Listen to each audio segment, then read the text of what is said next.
परंपरा नाही, हा आहे जीवनाला दिशा देणारा मार्ग. हे केवळ विधी नाहीत, हे आहेत शास्त्राच्या अधिष्ठानावर उभे असलेले संस्कार. सनातन धर्मातील सण, पूजा, आचार आणि त्यामागचा अर्थ शास्त्रीय दृष्टिकोनातून, साधकांच्या संवादातून. सनातन संवाद, परंपरा, शास्त्र आणि सत्याचा संवाद.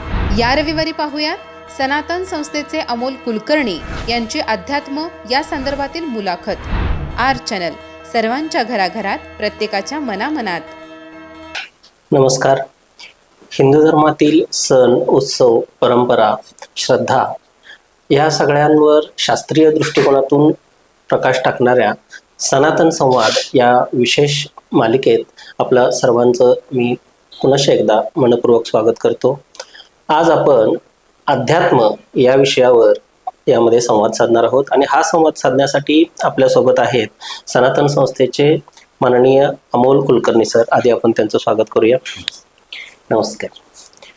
तर सर, अध्यात्म याकडं बघायचा जगाचा दृष्टिकोन म्हणजे भारत हा त्या दृष्टीने खूप प्रगल्भ देश आहे आणि त्याला खूप मोठी परंपरा आहे अशा अर्थानं बघितलं जातं. कुंभमेळा असू दे किंवा आता पंढरीची वारी असू दे किंवा वेगवेगळ्या देवतांची महत्वाची देवस्थानं असू दे, तिकडं लोकांचा ओढा प्रचंड आहे. आपल्या देशातील नागरिकांचा तर असतोच, पण परदेशातील नागरिकही खूप मोठ्या संख्येने म्हणजे खूप मोठा प्रभाव या आपल्या याचा आहे. तर हा जो प्रवास आहे आपल्या देशाच्या आध्यात्मिकतेचा, तो नेमका काय आहे? म्हणजे ह्याच्यामध्ये खूप चांगला तुम्ही आत्ताचा आजचा जो मुद्दा आहे, टॉपिक हा पण खूप सुंदर आहे की खरंच अध्यात्माची आज जगाला खूप आवश्यकता आहे. त्यासाठी अगदी तुमचं माहिती अभिनंदन करतो. आर न्यूजच्या सर्व प्रेक्षकांना माझा नमस्कार. तर मग अध्यात्म म्हणजे नेमकं काय? तर अध्यात्म या शब्दाचा अर्थच काय? तर अधिक आत्मन. याची फोड अधिक आत्मन म्हणजे आत्मेविषयी जे काय आहे म्हणजे ते म्हणजे अध्यात्म. आज आपल्या जीवनामध्ये अध्यात्माची काय आवश्यकता आहे ते आपण समजून घेऊया. तत्पूर्वी तुम्ही जे म्हटलात की विदेशातील जो लोक आहेत ते भारतामध्ये येत आहेत आणि अध्यात्म शिकतायत, तर भारत ही ना खरंच अर्थाने जगाची आध्यात्मिक राजधानीच आहे. आणि याचं कारण काय आहे? तर अध्यात्माचा उगमच आहे ना हा मुळात भारतभूमीतून झालेला आहे. अच्छा. मग आपल्याला हे का माहित नाहीये किंवा आज आपण म्हणलो की विशेषतः हिंदूंचा जो त्याच्याकडे पाहण्याचा एक दृष्टिकोन तो कसा आहे की अध्यात्म हे कुठेतरी म्हातारपणी करायचं असतं. अच्छा. जसं एखादा कस्तुरीमृग असतो, आपल्याला माहितीये कस्तुरीमृग काय करतो की त्याच्या नाभीमध्ये कस्तुरी असते, पण वास कुठे येतोय हे आयुष्यभर तो शोधत राहतो आणि त्यातच तो निघून जातो, संपून जातो. हिंदूंची पण स्थिती झालेली आहे की आज आपण सुख मिळवण्याचा प्रयत्न करतोय, विविध माध्यमातून सुख मिळवण्याचा आपण प्रयत्न करतोय, पण खरोखर ते सुख मिळते का आपल्याला? जसं की आता पंच ज्ञानेंद्रिय आहेत, डोळे आहेत किंवा कान आहे, नाक आहे, या माध्यमातून सुख मिळण्याचा प्रयत्न करतो. म्हणजे उदाहरणार्थ आपण कुठेतरी सहलीला जातो, फिरायला जातो, पण तिथे आपण कायमस्वरूपी राहू शकतो का? नाही. मग ते पण जे सुख कसं मिळतं तर ते काही काळापुरतं आपल्याला मिळतं. एखादी चांगली गोष्ट वस्तू आहे, आपण ती खातो, पण ती जर आपण सतत खात राहिलो तर त्याच्यामधला पण आनंद निघून जातो. एखादा चांगला चित्रपट आहे, गाणं आहे, ते आपण ऐकतो, चित्रपट पाहतो, पण कालांतराने त्याचे आनंद निघूनच जाणार आहे ना. म्हणजे सुख मिळवण्याचा आपण खूप प्रयत्न करत असतो, पण लक्षात कसं येतं की त्यातला आनंद हा हळूहळू कमी होत जातो. आणि असं का होतं? तर आपल्याला सुख कसं मिळवायचं, कुठून मिळवायचं, आनंद कसा मिळवायचा हेच आपल्याला कुठे शिकवलं जातं का? अध्यात्म हे कुठे शिकवलंच जात नाही. म्हणजे शाळा असेल, महाविद्यालय असेल, कुठे शिकवलं जात नाही. अच्छा. हे अध्यात्म म्हणजे नेमकं काय आहे हे आपल्याला कुठेही शिकवलं जात नाही. आणि म्हणून आपण काय बघतो की समाज आज कसा झालेला आहे तर तो कुठेतरी दुःखी झालेला आहे. आपल्या जीवनाचं वर्णन संतांनी कसं केलंय? सुख पाहता जवा पाडे, दुःख पर्वता एवढे. आणि आज समाज हा तिथे सगळं तो कुटमळतोय, सुख मिळवण्याचा प्रयत्न करतोय. एक उदाहरण म्हणून सांगतो की एक खूप सुप्रसिद्ध असा गायक आहे की त्याने काहीच दिवसांपूर्वी एक 15 कोटीची गाडी घेतली. ती गाडी भारतामध्ये केवळ 2 व्यक्तींकडेच, आणि ती गाडी त्याने घेतली. ती गाडी घेतल्यावर त्याला 15-20 मिनिटांनी जाणवलं की ही गाडी घेऊन मी काय मिळवलं. अच्छा. आणि त्यांनी ते निराशेने ते पत्रकार परिषदेचं सांगितलं की खरोखर म्हणजे एवढं हा पैसा खर्च करून मी मिळवलं काय. म्हणजे मनुष्य आपण काय म्हणतो की महागड्या वस्तू असतील, गाड्या असतील, त्यात आपण आनंद शोधायला जातो, पण आनंद त्यातून मिळतो का? नाही मिळत. मग आनंद कुठे आहे? तर तो अध्यात्मामध्ये आहे. आणि म्हणून आपल्या जीवनामध्ये अध्यात्माचं महत्व खूप आहे. आणि हे कुठेतरी आज विदेशी लोकांना पण लक्षात आल्यामुळे ना त्यांचा भारताकडे एक, ज्याला ते भारत एक स्पिरिच्युअल टुरिझम असं म्हणतात. अच्छा. भारताकडे येण्याचा त्यांचा जो कल आहे तो ओघही वाढलेला आहे. त्यामुळे वाढलेला आहे. अगदी. आपण आपलं नशीब म्हणतो हा. आणि नशीबच आपलं बरं वाईट असतं, किंवा नशीब आपण म्हणजे कर्माशी तरी जोडलेलं असतंच, पण त्याही पलीकडे नशीब ही एक संकल्पना आपल्या मनात खोलवर रुजलेली आहे. आणि त्या मग याच्यातून आपण अध्यात्माच्या माध्यमातून आपण नशीब बदलू शकतो का? हा, एक छान प्रश्न विचारला तुम्ही की नशीब म्हणजे काय, थोडक्यात तरी समजून घेऊया. याला आपण आध्यात्मिक भाषेमध्ये याला प्रारब्ध असं पण म्हणतो. तर नशीब समजून घेण्यासाठी आपल्याला ना आपल्या धर्मातली एक संकल्पना आहे ती म्हणजे कर्मफल आहे, ती समजून घ्यायला पाहिजे. प्रत्येक कर्माचं फळ हे आपल्याला मिळतंच, हा कर्मफल सिद्धांत सांगतो. मग चांगलं कर्म केलं तर आपल्याला त्याचं फळ चांगलं मिळतं, बरोबर, आपल्याला त्याचं पुण्य मिळतं. वाईट कर्म केलं तर वाईट फळ मिळतं, त्याचं आपल्याला पाप लागतं. प्रत्येक कर्माचं फळ आपल्याला इच्छा असो अथवा नसो ते आपल्याला भोगावंच लागतं. अच्छा. मग चांगली कर्म म्हणजे काय, तर आई वडिलांची सेवा करणे, नेहमी सगळ्यांशी खरे बोलणे, खऱ्याने राहणे, प्रामाणिकपणे आपला सचोटीने आपला व्यवहार करणे, ही झाली चांगली कर्म. नियमित नैमित्तिक दान धर्म करणे, साधना करणे, राष्ट्र आणि धर्म यासाठी काहीतरी नियमित त्याग करणे, ही झाली चांगली कर्म. वाईट कर्म म्हणजे काय, तर चोरी करणे, दुसऱ्याला त्रास देणे, पीडा देणे, अनैतिकतेने वागणे, ही काय झाली वाईट कर्म. आणि ह्या प्रत्येक कर्माचं आपल्याला फळ भोगावं लागतं. आता फक्त काय असतं की कर्माचं जे फळ आहे तर ते लगेचच ते आपल्याला मिळतं असं नाहीये. म्हणजे एक अगदी सोप्या भाषेचं एक उदाहरण सांगतो. जसं आता मुलं वर्षभर अभ्यास करतात आणि वर्षानंतर त्यांची परीक्षा होते. सध्या 10वी-12वी परीक्षा सुरू आहेत. वर्षभर अभ्यास करणं ते जेव्हा ते कर्म करतात ना तेव्हा त्यांचं जरा फळ कधी मिळतं, 1 वर्षाने मिळतं. बरोबर ना. त्यांना परीक्षेतून जो विद्यार्थी चांगला अभ्यास करेल वर्षभर नियमित तर त्याला त्याचं फळ चांगलं मिळेल. बरोबर. तसं काही कर्माची फळं आहेत ना तर ही या जन्मात नाही तर ती पुढच्या जन्मात आपल्याला भोगावी लागतात. आणि मग ही जे चांगले वाईट कर्म जी आहेत ही सगळी जी फळं आहेत की जी आपल्याला पुढच्या जन्मात भोगावी लागतात ते म्हणजे काय, तेच म्हणजे प्रारब्ध आहे. म्हणजे बघा, या जन्मामध्ये आपण काही केलेलं नसतं. म्हणजे उदाहरणार्थ समजा आता आपण रस्त्याने चाललोय, गाडी घेऊन चाललेलो आहोत, एखादं छोटंसं पिल्लू आहे कुत्र्याचं आणि असंख्य गाड्या आहेत पण त्या कुणाच्या गाडीच्या मध्ये आलेली नाही, पण नेमकं आपल्या गाडीच्या मध्ये आपण पडलो असं आपण पाहायला मिळतं आपल्याला. आता हे काय, आपण काय म्हणतो हे माझ्या नशिबाचं असं कसं काय, तर आपण कुठलं तरी एखादं केलेलं कर्म आहे ना तर ते या जन्मामध्ये फळायला आलेलं आहे. अच्छा. तर नेमकं नशीब म्हणजे काय, तर आपणच मागच्या जन्मामध्ये जी केलेली जी चांगली वाईट कर्म असतात ती कर्म आपल्याला या जीवनामध्ये जी भोगावी लागतात ना त्याला नशीब असं म्हणतात.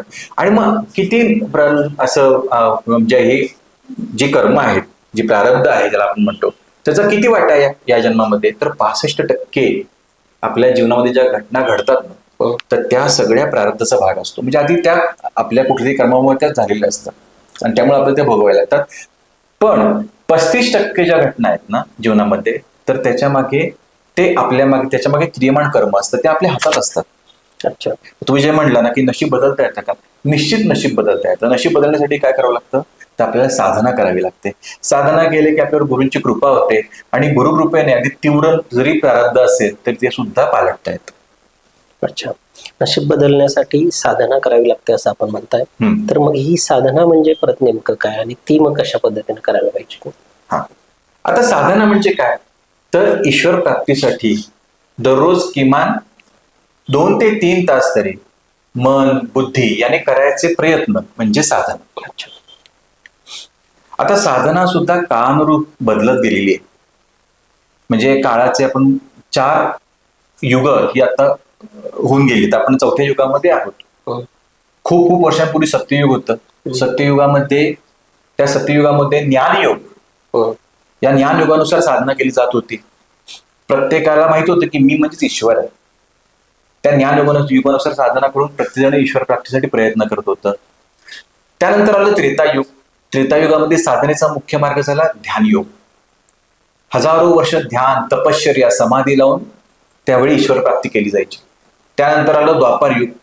द्वापार युगामध्ये होम, हवन, कर्मकांड या माध्यमातून ईश्वर प्राप्ती केली जायची. आताचा जो काळ आहे तो आहे कलियुगाचा. कलियुगामध्ये संतांनी काय सांगितलंय तर कलियुगे नामाचे आधार. आणि म्हणून कलियुगामध्ये सर्वात सोपी साधना म्हणजे कोणती तर नामस्मरण करणे. आणि ही नामस्मरण आपण जर करत गेलो, नामस्मरण जर केलं तर त्या माध्यमातून आपल्यावर ईश्वराची कृपा होते. थोडक्यात साधना म्हणजे काय तर ईश्वराची कृपा संपादन करण्यासाठी जे काही प्रयत्न केले जातात त्या प्रयत्नांना साधन असतं. ओके. मग आता साधना करणे म्हणजेच नामजप करणे असं आपण म्हणतात. हो, तर बरोबर. नामजप नेमका कुणाचा करायचा म्हणजे कुठल्या देवाचा करायचा? त्यात पण बऱ्याच जणांच्या घरी म्हणजे कुलदेवता मानली जाते, कुलदैवत असतं. बरोबर. त्याच्या पलीकडे जाऊन काही लोकांचा एक वेगळ्या देवावर वेगळी भक्ती असते. कुणाला महादेवावर असेल, कुणाला हनुमानावर असेल, कुणाला रामावर असेल, अशी विशेष भक्ती असते. मग नेमका नामजप कुणाचा करावा? तत्पूर्वी मागाच्या प्रश्नामध्ये एक उत्तर थोडंसं द्यायचं राहिलं, त्याआधी ते सांगतो. आता या साधनेचे पण दोन प्रकार आहेत. एक म्हणजे वेष्टी साधना आणि दुसरं म्हणजे समष्टी साधना. आता वेष्टी साधना म्हणजे काय तर स्वतःच्या आध्यात्मिक उन्नतीसाठी करायचे प्रयत्न म्हणजे वेष्टी साधना. आणि समष्टी साधना म्हणजे काय तो स्वतःबरोबरच संपूर्ण समाजाच्या आध्यात्मिक उन्नतीसाठी करायचा प्रयत्न म्हणजे समष्टी साधना. आणि काळानुसार या कलियुगामध्ये समष्टी साधनेचे जे महत्व आहे तर ते 65% आहे आणि वेष्टी साधनेचं महत्व आहे 35% आहे. आता तुम्ही जो प्रश्न विचारला तर नामजप हा कुणाचा करायचा तर आपल्या हिंदू धर्मामध्ये ह्याची पण सुंदरशी सोय करून ठेवली आहे. शास्त्रात काय सांगितलंय तर आपण अशा कुळात जन्म घेतो की त्या कुळाची जी देवी असते, कुलदैवत जे असतं तर त्याच्या उपासनेने, त्याच्या साधनेने आपल्या जे काही व्यावहारिक अडचणी आहेत त्या अडचणी पण सुटतात आणि आपली पारमार्थिक उन्नती पण होते. आणि म्हणून नामजप करत असताना आपल्या कुलदैवताचा आपल्याला नामजप करायचा आहे. मग तो कसा करायचा तर उदाहरणार्थ आपली कुलदेवी समजा भवानी, तर आपल्याला श्री भवानी देव्यै नमः असा नामजप करायचा आहे. समजा आपली कुलदेवी ही रेणुका आहे तर श्री रेणुका देव्यै नमः असा नामजप करायचा आहे. आपली कुलदेवी ही जर यल्लम्मा आहे तर श्री यल्लम्मा देव्यै नमः असा आपल्याला नामजप करायचा आहे. आता प्रत्येक घरामध्ये कुलदेव पण असतो. समजा कुलदेव हा खंडोबा असेल तर श्री खंडोबा देवाय नमः असा नामजप करायचा. आणि जर आपला कुलदेव ज्योतिबा असेल तर श्री ज्योतिबा देवाय नमः असा नामजप करायचा. आता तुम्ही मला जो प्रश्न विचारला की घरामध्ये कुलदेव पण आहे आणि कुलदेवी पण आहे मग काय करायचं तर अशा वेळी ना आपल्याला कुलदेवीचा नामजप करायचा आहे. एक व्यावहारिक उदाहरण आपण याच्यामध्ये बघूया. एखादं लहान मूल असतं, जेव्हा त्याला काहीतरी हवं असतं तेव्हा ते पटकन ते कोणाला मागतं आईला मागतं. किंवा अगदी तान्हं बाळ असतं, त्याला भूक लागलेली आहे किंवा त्याला काहीतरी होतंय हे आईला पटकन कळतं ना. तसंच आपली पण नाळ जी आहे ती आपल्या कुलदेवीशी जोडली गेलेली आहे. आणि म्हणून आपल्या घरामध्ये जर कुलदेवी आणि कुलदेव हे जर दोन्ही असतील तर आपल्याला काय करायचं तर कुलदेवीचा जप करायचा आहे. समजा काही घरामध्ये कसं असतं की कुलदेवी माहित नाही पण कुलदेव माहिती आहे तर तिथे अवश्य आपण कुलदेवाचा जप करूया. समजा आपल्याला दोन्ही माहित नाहीये, काही काही ठिकाणी लक्षात कसं येतं की दोन्ही माहित नसतं हल्ली, कुलदेवी पण माहित नाही कुलदेव पण माहित नाहीये, तर अशाने काय करायचंय तर श्री कुलदेवतायै नमः असा नामजप करायचा आहे. असा नामजप आपण जर श्रद्धा ठेवून सातत्याने केला आणि प्रार्थना केली देवाला की देवा भगवंता मला माझ्या कुलदेवी कोण आहे ते मला समजू दे, तर काही काळाने 4-6 महिन्यानंतर आपल्याला आपोआपच दृष्टांत होईल, कोणीतरी आपल्याला भेटेल की त्या माध्यमातून आपल्या कुलदेवीचं नाम कळेल. अनेक साधकांनी अशा अनुभूती घेतलेल्या आहेत. अच्छा.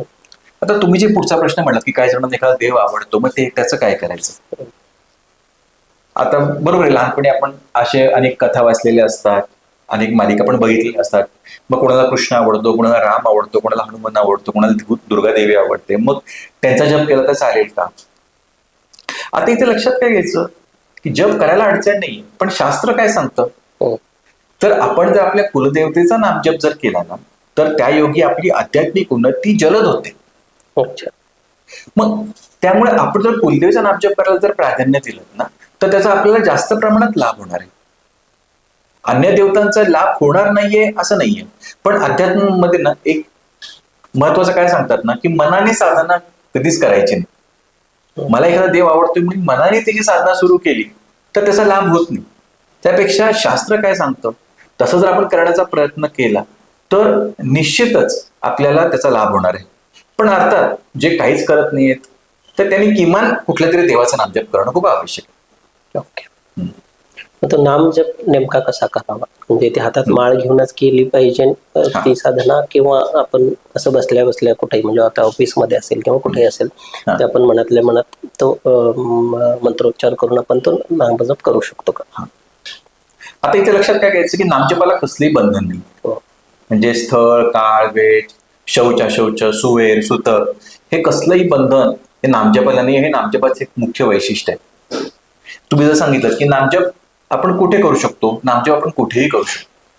अगदी आपण आपल्या घरातलं नियमित आवरतोय, स्वतःचा आवडताना नामजप करू शकतो, आंघोळ करताना नामजप करू शकतो, आपण प्रवासामध्ये नामजप करू शकतो. तुम्ही आता ऑफिसमध्ये आहात तर ऑफिसमध्ये असताना सुद्धा आपण मनातल्या मनात नामजप करू शकतो, कारण आपण ती मनाने साधना करतोय ना. त्यामुळे त्याला तसलं कोणतेही बंधन नाही. आता आपण बघतो की काही जण जपमाळ घेऊन नामजप करतात. तर जपमाळ जी आहे ना, ही नामजप होण्याचं एक साधन आहे. अच्छा. आपलं साध्य काय आहे की नामजप होणे. मग सुरुवातीच्या टप्प्याला आपल्याला नामजपची सवय लागण्यासाठी, कारण आपल्या मनाला सवय नसते ना. आपल्याला पण असं लक्षात आलं असेल की नामजपाला सुरुवात केली आहे, एक 3-4 वेळा 5 वेळा केल्यानंतर मन विसरून जातं नामजप करायचं आणि मग वेगळेच विचार मनामध्ये यायला लागतात. तर नामजपाची सवय होण्यासाठी मनाला, किंवा तो संस्कार मनावर दृढ होण्यासाठी जपमाळेने पण अवश्य नामजप करू शकतो. पण जपमाळेनेच नामजप करायचा आहे असं नाहीये. इतर वेळी सुद्धा आपण नामजप मनाच्या मनात करू शकतो. मग तो नामजप करत असताना नामजपाच्या पण वाणी असतात वेगवेगळ्या. जसं सुरुवातीच्या टप्प्याला आपण पुटपुटत नामजप करू शकतो. समजा भवानी देवीचा नामजप मला करायचा आहे, माझी कुलदेवी ती आहे, तर श्री भवानी देवे नमः, श्री भवानी देवे नमः असा पुटपुटत नामजप आपण जेव्हा करतो ना, तेव्हा आपल्या मनावर त्याचा संस्कार अंकित होतो. आणि एकदा आपल्या मनावर त्याचा संस्कार अंकित झाला की मग मात्र तो नामजप आहे तो आपल्याला आपोआप व्हायला लागतो. आपण सध्या नुकतंच पाहिलं उत्तर प्रदेशमध्ये, तर तरुणांना कोरियन संस्कृतीचं वेड होतं आणि त्या वेडापायी त्यांनी मला वाटतं 3ऱ्या-4थ्या मजल्यावरून त्यांनी आत्महत्या केल्या. तर यांना आपलं भारतीय अध्यात्म त्यांना काय मदत करू शकतं का, या अशा मुलांना, किंवा मुळातच अशा सवयी मुलांना लागतात का? जसं मगाशी मी म्हटलं ना की आज आपली स्थिती काय आहे की आपल्याला शाळा महाविद्यालयामधनं कुठेही अध्यात्म शिकवलंच जात नाही, आपल्या धर्माबाबत काही शिकवलं जात नाही. आणि त्याचा परिणाम काय झालाय, म्हणजे पूर्वी कसं होतं, गुरुकुल पद्धती होती. त्या गुरुकुल पद्धतीमध्ये तुम्हाला जे काही व्यावहारिक ज्ञान आहे ते दिलं जायचंच, पण त्याचबरोबर जे धर्मशास्त्र आहे, साधना आहे, अध्यात्म आहे, तर ह्याचं पण ज्ञान दिलं जायचं. आणि त्यामुळे आपण जन्माला का आलो आहोत, आपल्या जीवनाचं नेमकं उद्दिष्ट काय आहे हे सर्वांना स्पष्ट असायचं. आणि त्यामुळे पूर्वी आपण कधी असं ऐकलंय का, अगदी 50 वर्षापूर्वी सुद्धा आत्महत्यांचं जे प्रमाण होतं तर ते प्रमाण अगदी नगण्य असायचं.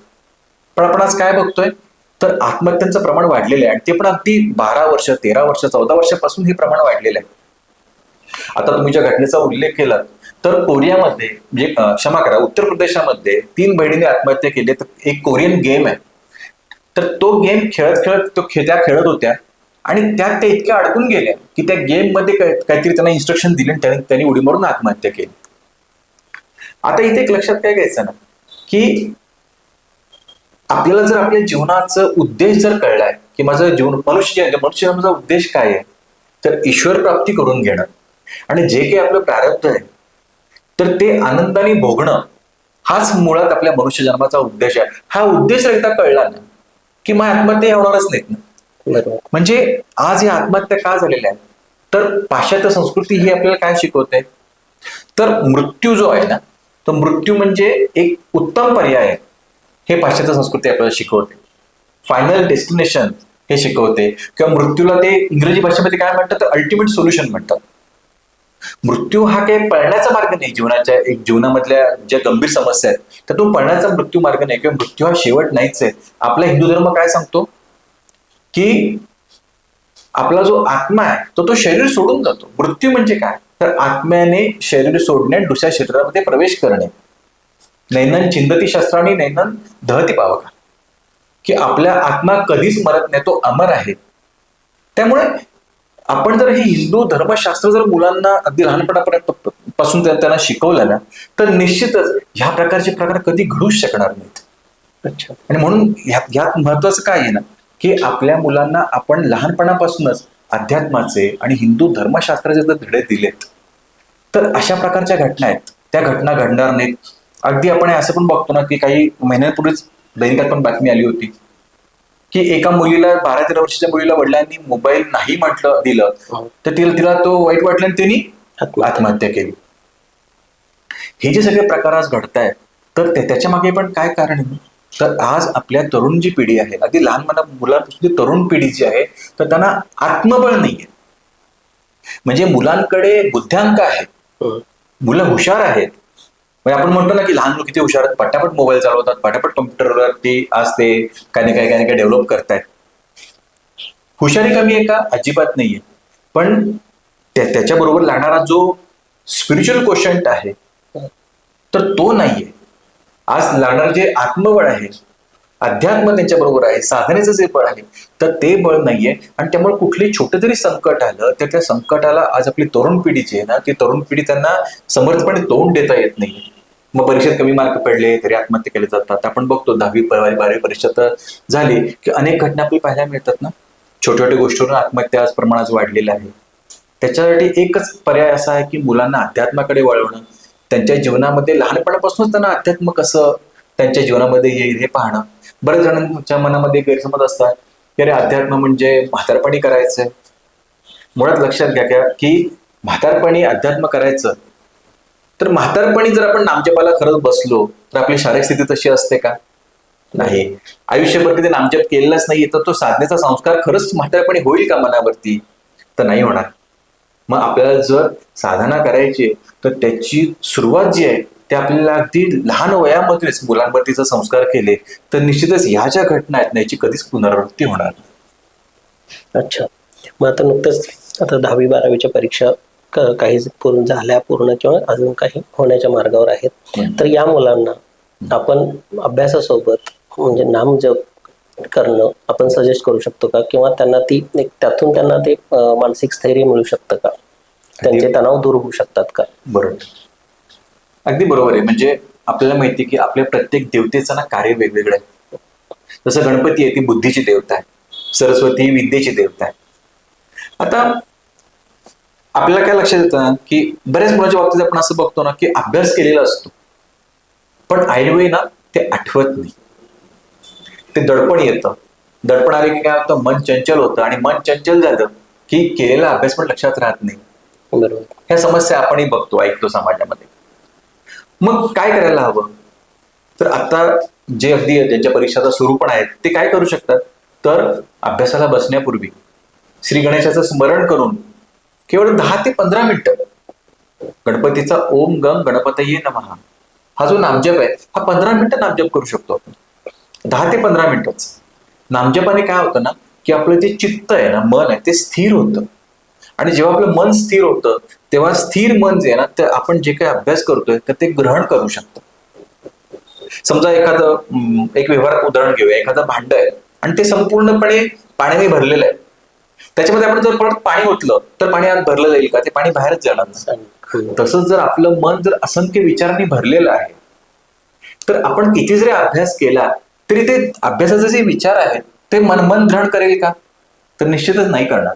आणि म्हणून आपलं मन आहे, आपली बुद्धी तर आपल्याला शांत आणि स्थिर जर ठेवायची आहे ना, तर तिथे आपण आपल्याला काय करायला पाहिजे, नियमित आपल्याला नामजप करायला पाहिजे.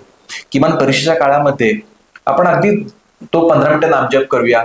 जेव्हा आपल्या परीक्षेचं हे आहे, काही जणांना त्याची भीती वाटते परीक्षेची, त्यासाठी आपण काय करू शकतो, तर देवाला बसून आपण प्रार्थना केली. परीक्षेला निघण्यापूर्वी 1-2 मिनिटच बसलो, प्रार्थना केली आणि देवाला सांगितलं की देवा, मी तर अभ्यास केलाय, तू माझ्याकडे अभ्यास करून घेतलायस, पण तो माझ्या लक्षात तिथे राहू दे.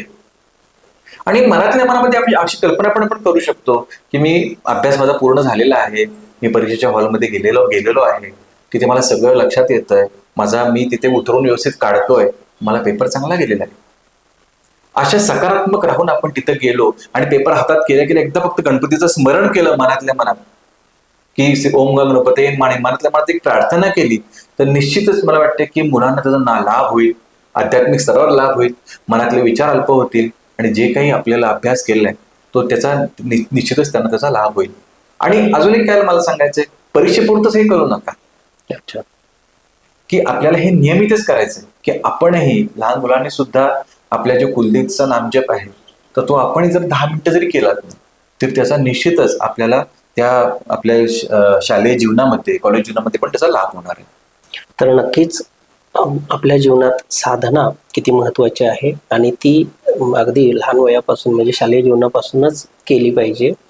आणि ह्या म्हणजे याचं महत्त्व जे आहे तुम्ही खूप चांगल्या प्रकारे समजावून सांगितलंय. मला अपेक्षा आहे की विद्यार्थ्यांसह सगळ्याच आमच्या दर्शकांना साधनेचं महत्त्व कळलं असेल. तर आपण इथं आलात आणि आपण अशा छान गप्पातून या साधनेविषयी आपण शास्त्रीय दृष्टिकोनातून आपल्या दर्शकांना सांगितलं, त्यासाठी आपले मनपूर्वक आभार. धन्यवाद.